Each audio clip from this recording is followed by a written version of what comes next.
দেখবেন আজিমপুরে কিছু কবর রেডি থাকে, কি আগের থেকেই রেডি করে রাখে, যে লাশ এরকমও হইতে পারে কোনো লাশ হঠাৎ আসা পড়বে, খোদাই করতে করতে টাইম চলে যাবে। তো বলে একবার আমি 3টা কবর রেডি করে রাখছি। তো প্রথম কবর খোদাই করছি, দ্বিতীয়টা করছি, তৃতীয়টা যখন খোদাই করতেছিলাম, তো খোদাই করার সময় আমার কবরের ভিতরে খুব গরম অনুভব হয়েছে। কি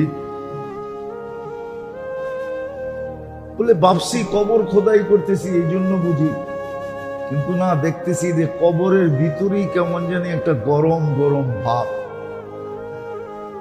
যা কষ্টে মষ্টে আমি কবর রেডি করা ছায়ায় বসাছিলাম, হঠাৎ দেখলাম উপর থেকে 2 জন লোক আসলো।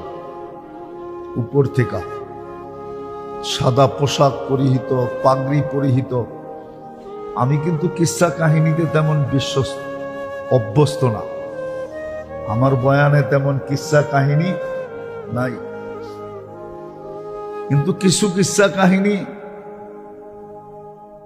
খুব কি বিশ্বস্ত দেখা বলতেছি। বলে দেখলাম 2 জন আসলো। প্রথম কবরের কাছে দাঁড়ায় একজন জিজ্ঞাসা করলো, কি লিখবো? তো বলল যে চতুর্দিকে লেখো, চতুর্দিকে 12 মাইল। চতুর্দিকে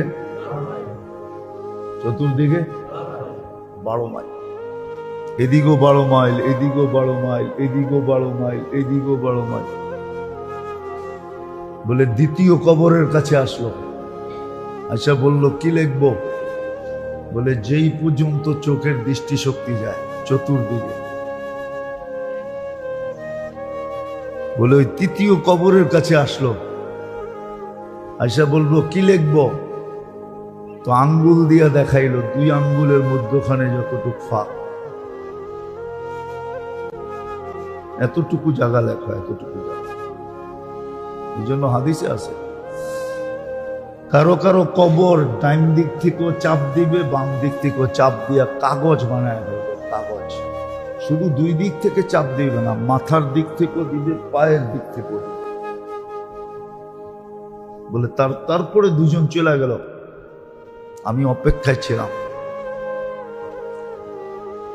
যে কবর তো রেডি করছি, আমার কাছ থেকে কিনবে।